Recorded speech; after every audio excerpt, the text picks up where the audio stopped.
بسم اللہ الرحمن الرحیم۔ آج ایک ایسا مسئلہ جس پر بعض لوگوں کو شاید اعتماد نہ ہو، اعتقاد نہ ہو،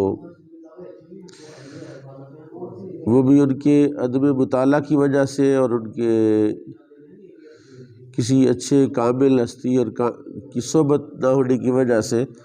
ممکن اس کے مشاہدے میں یہ بات نہ آئی ہو، لیکن اگر ہم کوشش کر کے کسی قابل کی صحبت اختیار کریں تو یہ حجابات جو ہے نا وہ اور یہ چیزیں سمجھ بھی آ جاتی۔ وہ یہ ہے کہ العمل علی کشف حجابہم حتی یسیر احدہم یصلی خلف رسول اللہ صلی اللہ علیہ وسلم فی قبر الشریف کلما شاء، کہ وہ حجابات یہ ہے کہ اتنا عمل کرنا کہ اس کے حجابات اٹھ جائیں اور جب چاہے نبی پاک صلی اللہ علیہ وسلم کی قبر شریف کی اتباع میں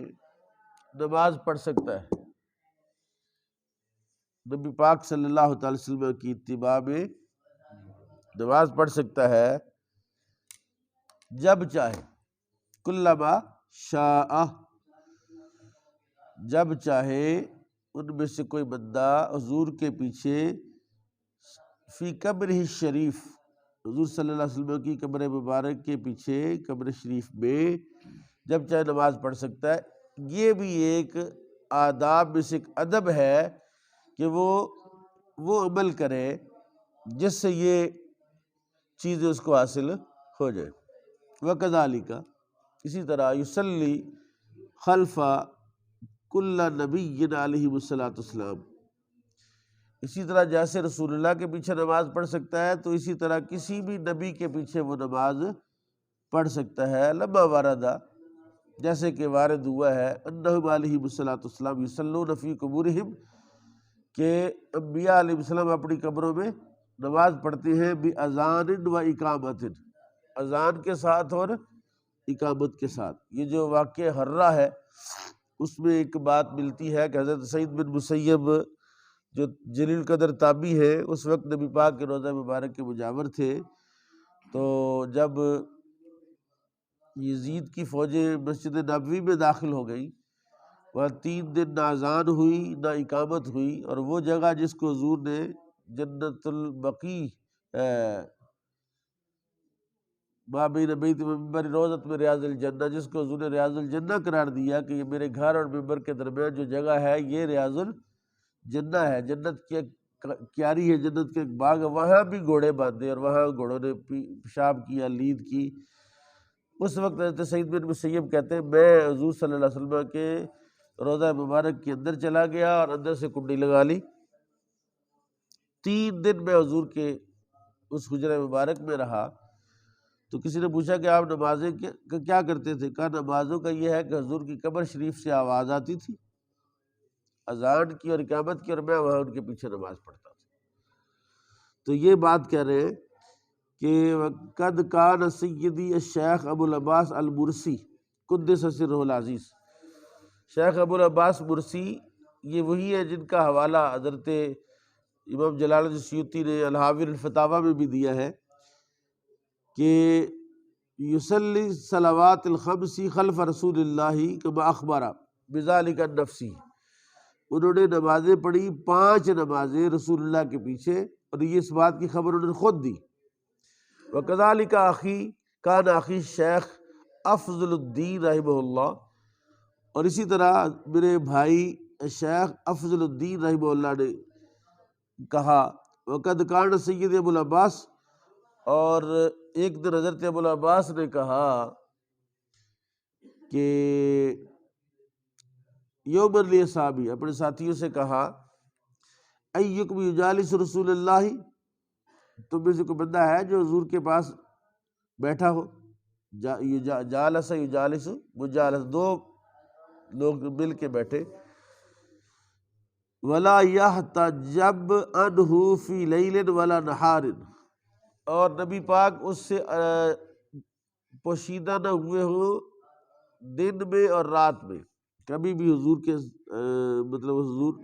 اس سے چھپے نہ ہو، فقالوا كلهم ليس منا احد يكون له ذلك، ہم میں تو کوئی ایسا بندہ نہیں ہے جس کو یہ سعادت ملی ہو کہ 24 گھنٹے رسول اللہ کی مجالست میں رہا ہو۔ فقال لهم، انہوں نے کہا ابکوا علی قلوب محجوبۃ عن اسرار الکون والملکوت،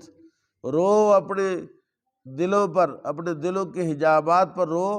جو اسرار کون و ملکوت جی ان سے تمہارے دل پوشیدہ ہیں، تمہارے دل جو ہے حجاب میں ہے۔ واللہ لو احتجب عنی رسول اللہ صلی اللہ علیہ وسلم لحظۃ، اللہ کی قسم اگر مجھ سے حضور ایک لمحے کے لیے بھی چھپ جائے، ما عادت نفسی من المسلمین، تو میں اپنے آپ کو مسلمانوں میں شمار ہی نہیں کرتا۔ یہ ابو العباس مرسی کہتے ہیں۔ اور قلت وہو مقام شریف، یہ وہ مقام شریف ہے، لا یصل الیہ السالک، کہ سالک یہاں تک نہیں پہنچتا، یہ وہ مقام شریف ہے سالک یہاں تک، الا بعد مجاوزۃ 100,000 حجاب، یہاں تک کہ 100,000 حجاب، کتنے بڑھ گئے 100,000، 1,00,000 حجاب وہ پار نہ کر جائے۔ و47,000 حجاب، اور 47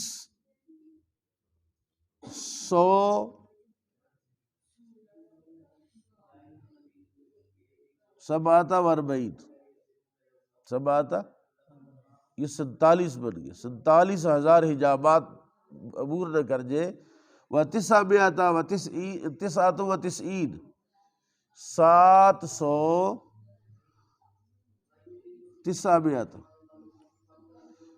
9,999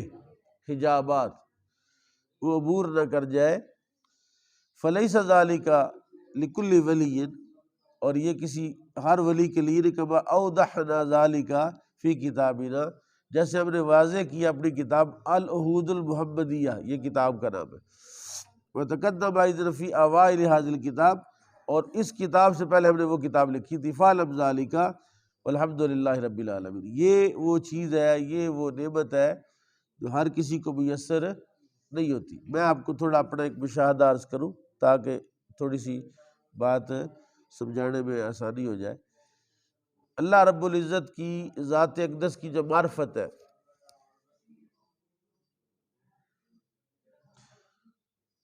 یہ معرفت نہیں ہوتی کہ آپ کو رب تعالیٰ کی بارگاہ میں اتنا قرب ہو جائے کہ آپ کوئی چیز دیکھ لیں، مشاہدہ کر لیں۔ معرفت باری تعالیٰ یہ ہوتی ہے کہ وہ صفات باری تعالیٰ کسی بندے میں آپ ملاحظہ کر لیتے، وہ صفات اللہ تعالیٰ کی کسی بندے میں آپ ملاحظہ کر لیتے ہیں، اور اس بندے میں اس کا مشاہدہ کر کے دیکھتے ہیں کہ یار یہ چیز اس بندے کے اندر موجود ہے، وہ صفات۔ اس طرح وہ صفات منتقل ہوتی، محسوس ہو جائے، تو یہ ہے وہ جو دعا پڑھتے ہیں ہم، الہی انت مقصودی و رضا کا مطلب آتینی محبت ذاتی کا، وہ معرفت صفات جو ہے وہ یہ ہوتی ہے۔ اسی طرح ایک اور چیز جو میں نے محسوس کی ایک سفر میں اپنے مرشد کے ساتھ، کہ وہ یہ تھی، سنا تھا پڑھا تھا کہ شیطان کو کئی بزرگوں نے دیکھا ہے کہ انہوں سے گفتگو کیا، کلام کیا ہے۔ تو ایک سفر میں شیطان کی حرکات کو متشکل ہو کر اور شیطان کے اثرات کو متشکل ہو کر دیکھا، محسوس کیا۔ تو یہ تبھی ممکن ہوتا ہے جب آپ کثرت سے ذکر کریں یا اپنے مرشد کے ساتھ کامل محبت کریں۔ اور یہ ابو العباس مرسی جو ہے، یہ وہ قابل ہستی ہے جو اس بات کا اعلان کر رہے ہیں کہ ہے کوئی تم میں بندہ کہ 24 گھنٹے رسول اللہ کی صحبت میں رہو، ایک لمحے کے لیے بھی حضور سے الگ نہ ہوا۔ انہوں نے کہا ہم میں تو کوئی بندہ نہیں۔ انہوں نے کہا پھر رو اپنے قلوب کی حجابات پر، تو اللہ تعالی ہمیں یہ نعمت نصیب فرمائے، یہ دولت نصیب فرمائے، اور اس کا دوام نصیب فرمائے۔ جو چند روزہ زندگی رہ گئی ہے اس میں وہ